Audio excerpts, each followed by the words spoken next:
Welcome to Legal Nurse Podcast. I am Pat Iyer, and as always, bring you guests with an interesting twist who can share their knowledge with you about some aspect of legal nurse consulting or medicine. My guest today is Allison Muller, who is a toxicologist and has a special interest in one of the substances that is creating turmoil in our lives, and that is the opioid epidemic, as we have heard about. We know that opioids can impact the care of patients in a variety of settings, and I wanted to bring Allison onto the show to talk about her expertise related to this topic. She has a passion for science, family, and the outdoors, and for a dwarf bunny who is best friends with her cat. Her cat does not know that his best friend is a bunny, and Allison has not informed her cat of this startling fact. So I can just envision your tabby cat and your bunny curled up with each other, having a nice little best buddy chat. Welcome to the show, Allison. Oh, thank you for having me, and thank you for that shout out for those pets. You're welcome. Let's get into the topic of the medical records and opioids and take us through this when we have a potential case involving somebody who has gotten opioids in, let's say, an acute care setting. Where do we go in the medical record to get that information that we need to look into the opioid administration? So, I mean, when you're looking at the medical records, you're looking to see what's ordered, but even more importantly, what was it actually administered, right? And those are two different sets of records. And sometimes there's some digging, especially in cases involving litigation, because they're printing out, voluminous amounts of records, sending voluminous amounts of records that were once easily navigated through an electronic medical record. And so once you've determined from the medication administration record what the patient actually received, that's a great start. But sometimes people are basing their answer as to, oh, this is how much of an opioid a patient received, not based on that so much, but they're looking at blood levels of an opioid, which is not going to tell you how much the patient actually received. So you're looking at a combination of things. You're looking at, again, what was ordered, what was actually given, when it was given, and any blood results in terms of toxicology testing results is really just telling you what's in the person's system. But if you have accurate documentation, you already know that. And of course, that is a big if, because sometimes opioids are administered, and for whatever reason, the nurse giving the opioid doesn't document that the patient received it. At least in my crime novels, that happens. Yeah, well, that is problematic, because then the toxicologist is not going to be able to tell you either from looking at the toxicology results if the patient did have toxicology testing to see what drugs and what quantity was in their system. There's not a correspondence to, let's say, an oxycodone level and a quantity of oxycodone administered. I have been involved in cases, and I know this is your bread and butter, Allison, where an autopsy is completed, and it seems like it takes months to get the report back on the toxicology part of the autopsy. Can you give us some insight as to what goes on, why it is so difficult and so lengthy to be able to get that kind of a report?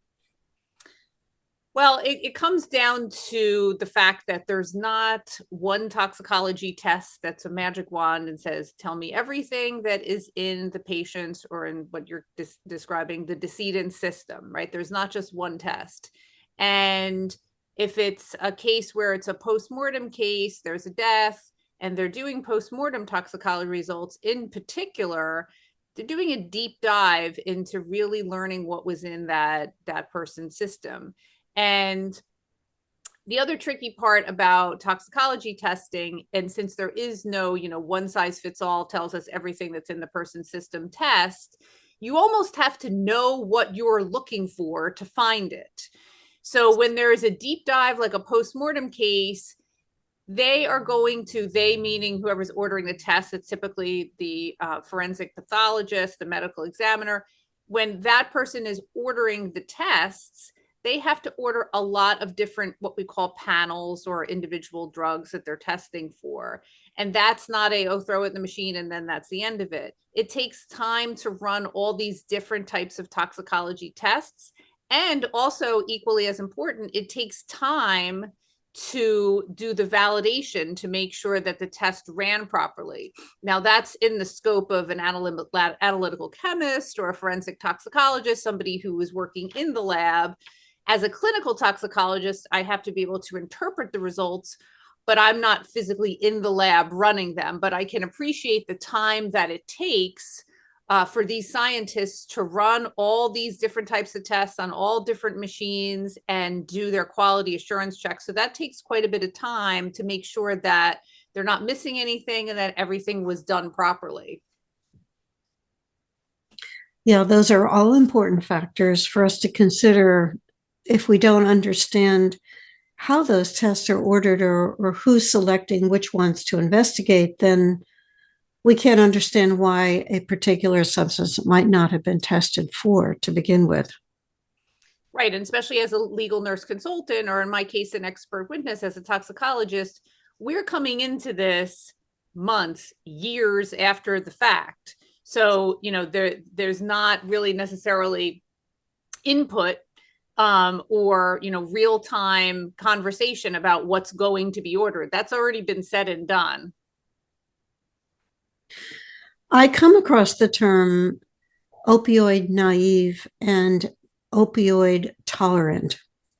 I think it would help our viewer who's watching this podcast on our YouTube channel, Legal Nurse Business, or listening to it, if we go back to the basics and delve into what do those terms mean, opioid naive and opioid tolerant? I mean, just in a very general sense, in terms of somebody who is opioid tolerant has recently used opioids. Now, there's a more sophisticated way to do that, to, calculate how much they were getting in terms of oral morphine equivalents per day, and were they getting it for a week or more. But really, the easiest thing to do and the most helpful thing to do in the clinical space is when you're determining if somebody is opioid tolerant, have they had opioids in the past week at least? And are they using it on a regular basis? Now, not everybody crosses over from opioid naive to opioid tolerant in a week. It can take longer. It depends on the drug. It depends on the dose, depends on the patient. But somebody who is opioid naive has not recently used opioids and is not going to tolerate the same dose from a toxicology standpoint as somebody who has been using opioids for quite some time. And the issue becomes when somebody stops using opioids who has been opioid tolerant. So somebody who's opioid tolerant, they can switch back over to opioid naive in as little as a week. Now, why is that problematic? Well, it's problematic for those in the non-clinical setting in terms of the deaths that I have encountered in cases where somebody has a opioid use disorder and they stop using opioids either because they're in a program or they're trying to get clean on their own, but then they go back to using the same dose that they were using before they took their break from the opioids, and that's when a fatal overdose can happen. But in the clinical setting, the issue becomes when you're looking at somebody who is going to be getting opioid therapy, part of what goes into deciding on what dose would be safest, because there is no safe dose, there's no 100% safe dose of an opioid for anybody, but there's safer doses. If you know that the person is opioid naive, for example, you're not going to start them on fentanyl, period, right? That's not going to be your go-to opioid if you're choosing opioid for their pain relief, because that's such a potent opioid. And then the dose of other opioids that you would be choosing for somebody who's opioid naive is going to be a lot lower than what you would be using in somebody who's opioid tolerant. And the issue with the tolerance is that they are able to tolerate a dose that somebody who is opioid naive would not be able to tolerate. And the big thing with the opioids, of course, is the risk of respiratory depression, and to the point of a fatality. So it's important to know when you're monitoring somebody and you're also looking at records to see what dose they were prescribed of an opioid. Did the prescriber look into the history of opioid use of this person? And it's the tolerance part that really comes into that equation.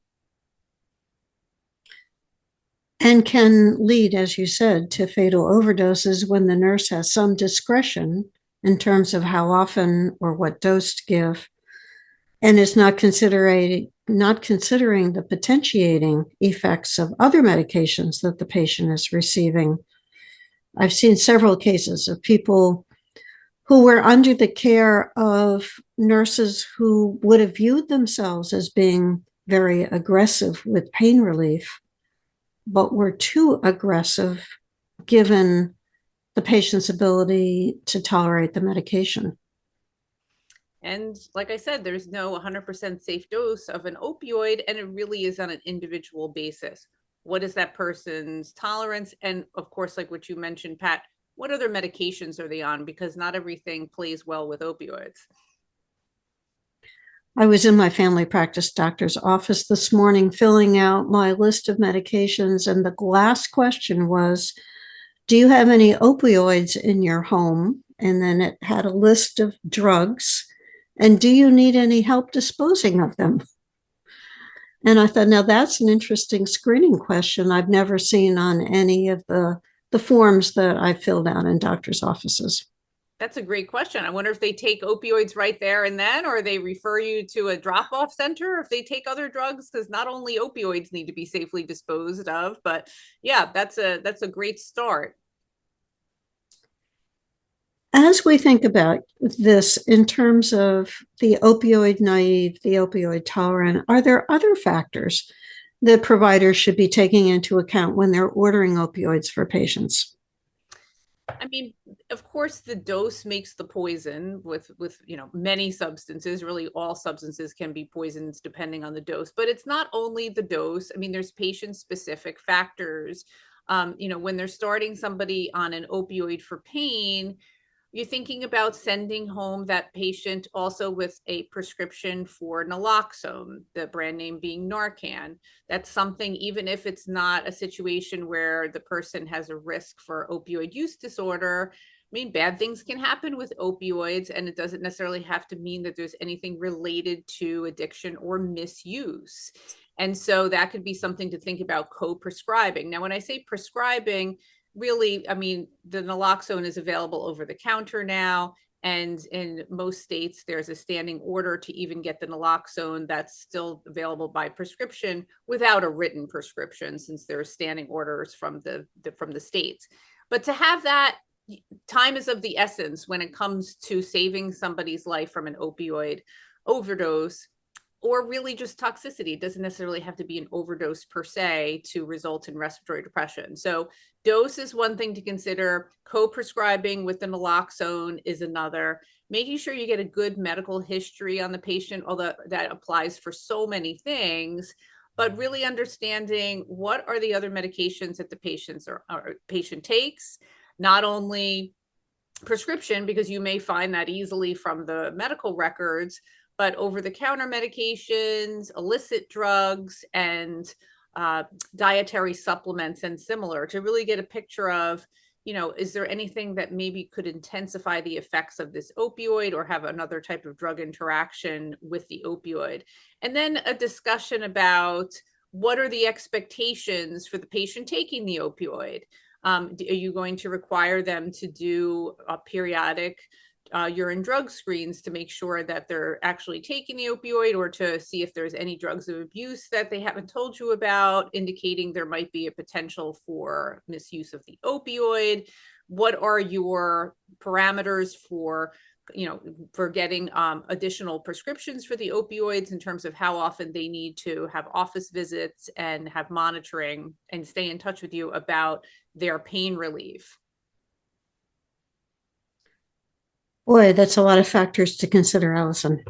It's complicated, and there's different. I mean, I'm not a prescriber myself, so like the toxicologist and me, I'm just negative Nelly over here. Like, I'll just tell you all the bad things that can happen with medications, but certainly there's a time and a place for these opioids, right? I would never want to see them go away. There's patients that get benefits from them, of course. But there's different algorithms and such that could, assist prescribers. And again, that's not something that a toxicologist is involved in, but that's something for prescribers to keep in mind in terms of algorithms. Who is not a good candidate for an opioid? Like, for example, I had several cases where the dose of the opioid looked fine, but it wasn't the right person for an opioid, or at least not somebody who could necessarily have a safer outcome with an opioid. Somebody with sleep apnea, for example, that's untreated. I mean, they're already working at a deficit in terms of overnight oxygenation, and then you're giving them an opioid, and then that oxygen saturation is dipping even lower overnight. And then that's some of the classic cases that I've had. And then these patients just don't wake up because they end up having an opioid overdose, essentially, even though they didn't take more than they were supposed to. They were working at a deficit in terms of their ability to have adequate respiration. Yeah, those are tragic cases. We look at medical records and we see orders for Dilaudid and for morphine and for fentanyl. As nurses, help us figure out the concept of the morphine equivalent and how that relates to other drugs besides morphine that are given to reduce pain in an acute care facility. So, I mean, the concept of morphine equivalents, specifically oral morphine equivalents, is in these different calculators that you could use. It's not meant to say, okay, we're going to switch a patient from, morphine to an opioid, or an opioid to another opioid. It's not meant to be helping you figure out an equivalent dose for prescribing. But what it is helpful for is for perspective. So it gives the healthcare professional perspective in terms of, oh, if this was morphine, this is how much it would be equivalent to in oral morphine. So, it might not sound like a lot, but then if you're thinking about it in terms of morphine equivalents, and again, you're only using it in context, not for prescribing, you're thinking of it in terms of, okay, what would be the equivalent analgesic effects, but also, if this is a high dose in morphine, this is too much. But that sometimes gives perspective for how potent an opioid is. Got it. And unfortunately, I've seen cases where the nurses did not understand the concept of equating a dose they were giving to what would be the equivalent in morphine, and they were administering potent drugs at too high a dose and too often.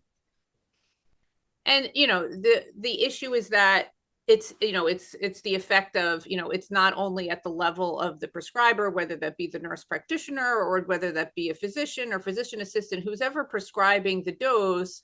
But there's many people who have touched that patient and have seen that order, and the more people can be aware of, what exactly does that dose mean, and let's look at the big picture of this patient's use of this opioid, or they're getting this opioid administered, that we may be able to catch, more, adverse events and fatalities related to opioids.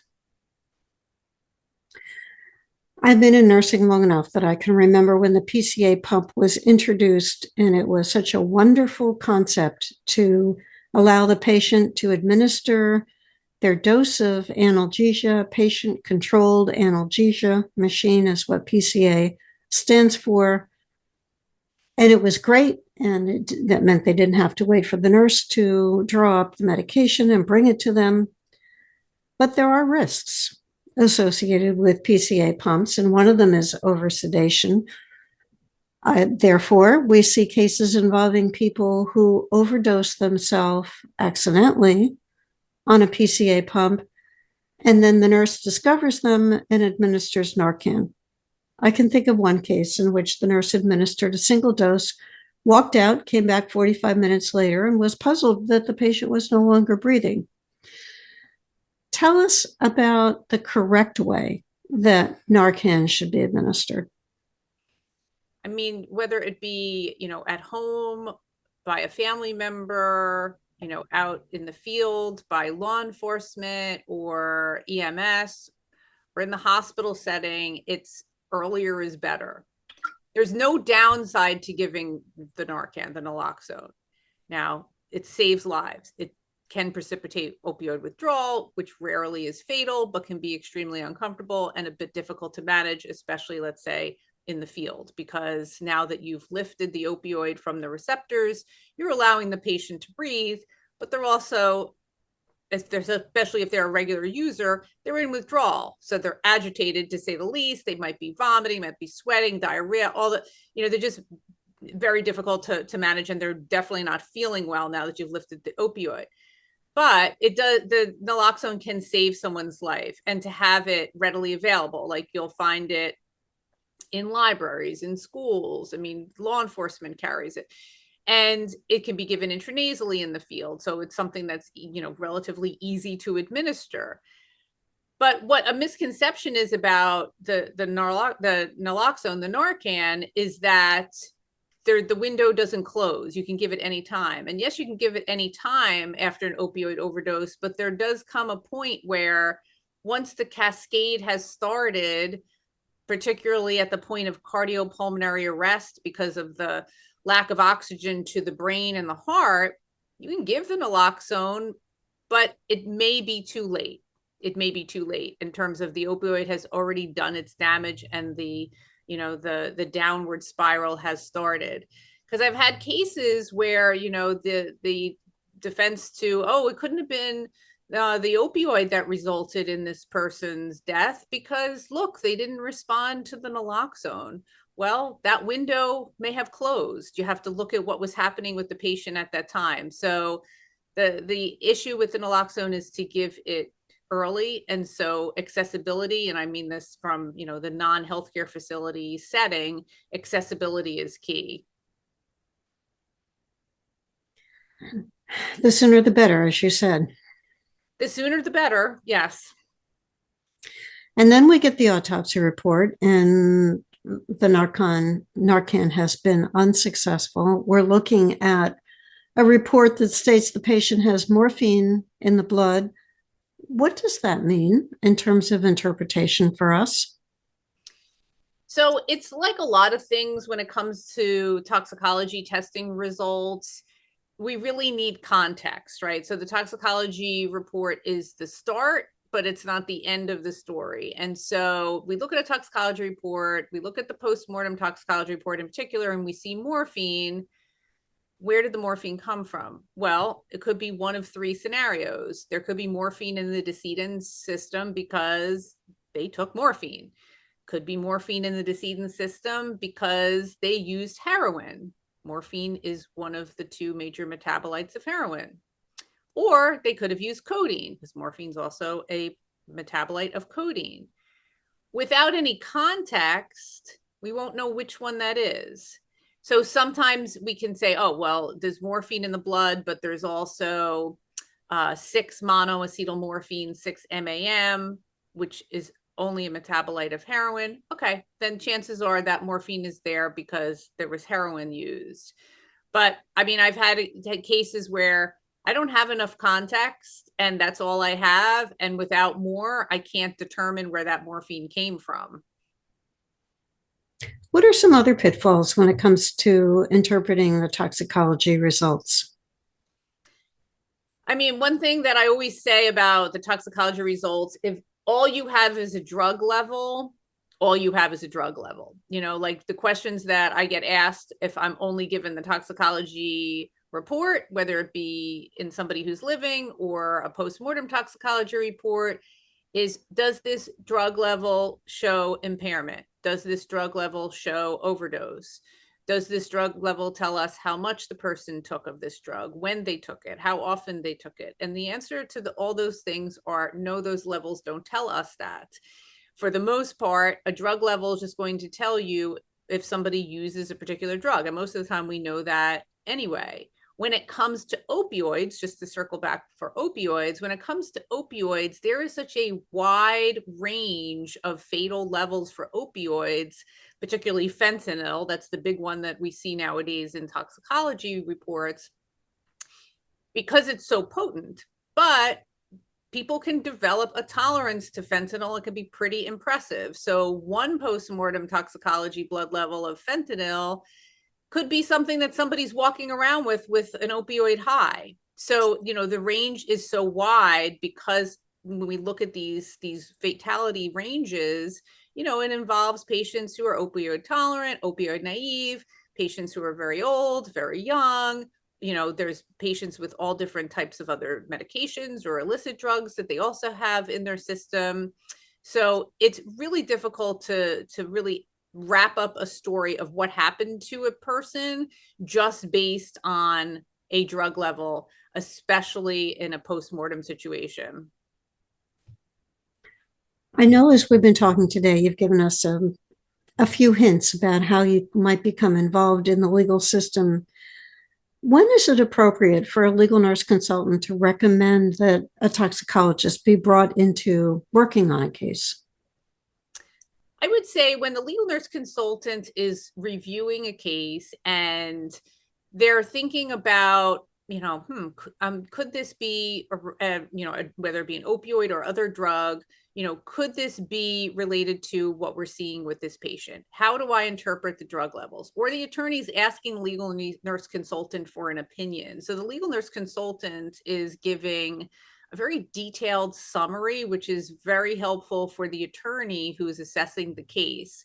But as soon as it crosses over into questions regarding whether it be medications, illicit substances, I also handle cases that involve environmental toxins like carbon monoxide, for example. As soon as it starts to be an issue of opinion and causation, then it should be, in my view, something that's referred to a toxicologist, because when you're getting into the realm of opinion, that's when an expert witness is going to be needed. And an expert witness is then going to be maybe not a testifying expert, depending on what their opinion is, right? If it's something that's not favorable to the case, retaining counsel still needs to know what their opinion is, but obviously is not going to have them testify to that, going down the line. So in short, when the legal nurse consultant is, being asked about an opinion regarding the role of a drug, role of medication in the case,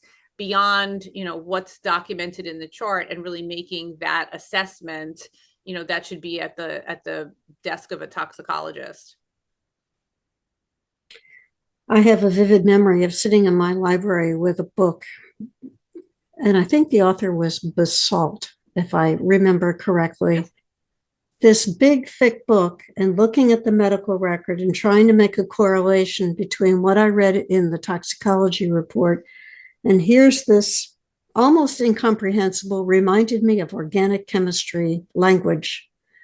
And I thought, this is very complicated. I take my hat off to you for mastering this knowledge. How could our listeners reach you to get some assistance on a case? So I have a website. My company is Iyer Muller Consulting. So my website is www.ACRIMULLER consulting.com. Or you could just Google Allison Toxicologist Philadelphia. Then you don't have to worry about spelling my website, and I'll light up. All right. Well, thank you, Allison. You have given us a little bit of light on what is an incredibly complex topic. And makes you realize all the nuances of trying to interpret this information, to see how substances interact with each other, how they are excreted, why they show up in a toxicology report, and sometimes not always possible to draw conclusions from what is in the toxicology report based on some of the factors that you've talked about. Yeah, sometimes the opinion is, I don't have an opinion. An opinion can, that's the opinion. A conclusion cannot be made from the data at hand. I am sure that frustrates the attorneys because they want those conclusions in a nice little box with a thick margin around it that says, to a reasonable degree of medical probability, X happened due to Y. And it's hard for them, and it's hard for us as LNCs to have a conclusion that we can't have a conclusion. Some attorneys are thrilled to hear there's no conclusion, because then they said, hey, the other side shouldn't be making a conclusion because Dr. Muller said that you can't make it. And there's that perspective as well. Yes. I appreciate what you shared with us in our podcast. Well, thank you for having me on your podcast again, Pat. You're welcome. This is a repeat engagement of Dr. Muller. We will put in the show notes a link to her original podcast, which was several years ago, and you'll be able to watch that as well. Be sure to hang on for just another minute or so to find out who's coming up next on Legal Nurse Podcast. Go to our website at podcast.legalnursebusiness.com and sign up to receive access to past shows and transcripts, all organized into different categories for you. And I'll see you on the next Legal Nurse Podcast. In this episode, we tackle one of the most intimidating parts of building a legal nurse consulting business: closing the sale. From that first phone call or email with an attorney, you'll learn how to make a strong impression, use intake systems effectively, and position yourself as a resource, even if you can't take on the case yourself. I share practical strategies for handling inquiries, presenting your value, and asking for the business with confidence. We'll also explore what really happens in sales conversations, whether over the phone, in person, at a law firm, or during a networking event. You'll discover how to build rapport, avoid common presentation mistakes, and recognize buying signals. I'll show you how to communicate credibility, demonstrate your expertise, and tailor your approach, depending upon whether you're talking to an associate, a paralegal, or a senior partner making final decisions. Finally, we dive into mindset, the fears that many LNCs face around sales, how personality influences your approach, and why following up consistently is the difference between missed opportunities and long-term success. By reframing sales as relationship building and problem solving, you'll come away with practical tools to sell your services authentically, maintain confidence, and keep attorneys coming back for more. This is coming up next on Legal Nurse Podcast. Thank you for being part of the Legal Nurse Podcast audience. I'm delighted that you've joined us for this episode. Be sure to go to legalnursebusiness.com and get your free reports. Look around the website, pick up some tools that will be useful for you in your legal nurse consulting practice. And be sure to join us for the next episode.